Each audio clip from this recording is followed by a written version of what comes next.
Sometimes I wonder, how did I get to this place? How'd I end up in this wretched carnival, tossing knives at wooden targets for drunk rednecks? I miss that little girl who was foolish enough to have dreams, even though those dreams would be short-lived.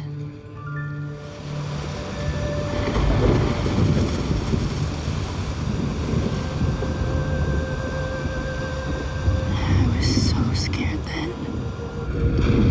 I had no idea where I was going. I miss my grandmother and the smell of her jacket. Why was she so angry at me? And why did she send me to find my father? I only did what was right. That boy needed to be taught a lesson. And I was his teacher. He took advantage of my friend and snatched her innocence away. So I decided to take something from him.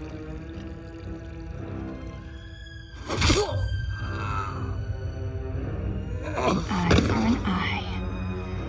That is what my father taught me. Finally, the old car stopped. I looked up, and the sign read, "The Tainted Novel." I only saw shadows arguing in the window. Thank God I had my tablet with me. The car door opened. The rain was piercing.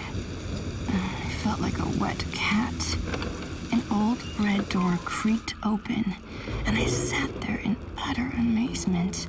I looked around and saw mountains of books, shelves that stretched up to the ceiling. Every possible book you can imagine. A man appeared from the shadows with a cane and a limp. He called himself Nino.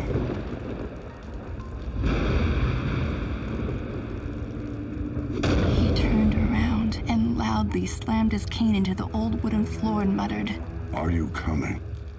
This man was scary, and I didn't like him.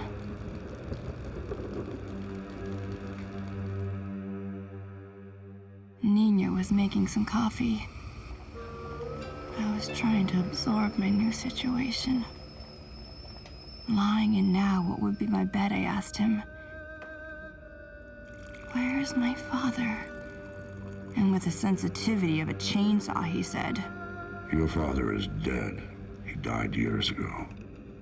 Before he died, he asked me to take care of his daughter if she ever came looking for him. And I agreed. Stop your crying. That's part of life, and life is hard. Like I said, I didn't like him. Get some sleep. I lied there thinking about my father and my Nana, praying that I would wake up from this nightmare. Sounds of cars honking jarred me awake. The nightmare wasn't over. I went to the roof to think a bit. Why was I there? And why did I have such a cheerful guardian to keep me company? He asked me to clean up the back room. Easier said than done. The books felt like they were closing in on me. What a freaky place. I saw a chest hidden behind a pile of raggedy old books. It weighed a ton. I cracked open the chest, and guess what I found? More books. But when I opened one of them, I found more than just a story.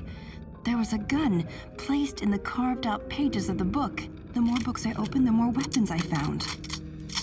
At the bottom of the chest sat a leather-bound red book. I opened it and found knives. Throwing knives. I felt empowered with those pieces of steel in my hands. I aimed and pretended to throw them when... Princess, I need your help with... Princess! Jesus, I almost hit him. I'm so sorry, Nino. I was just playing. I found these in... These things are not toys. Don't ever touch this chest again. Is that understood? Nino looked at the wall, and saw where the knife perfectly hit the wood.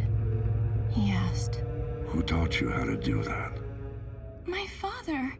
I'm so sorry, Nino. It just slipped out of my hand." Get up front and help me with the customers. From that day on, Nino looked at me differently. He shared with me more of his books and taught me how to use what was inside of them. I really tried to avoid violence, but it always seems to find me. I was hoping to have a quiet night, but I don't think I'm gonna be that lucky.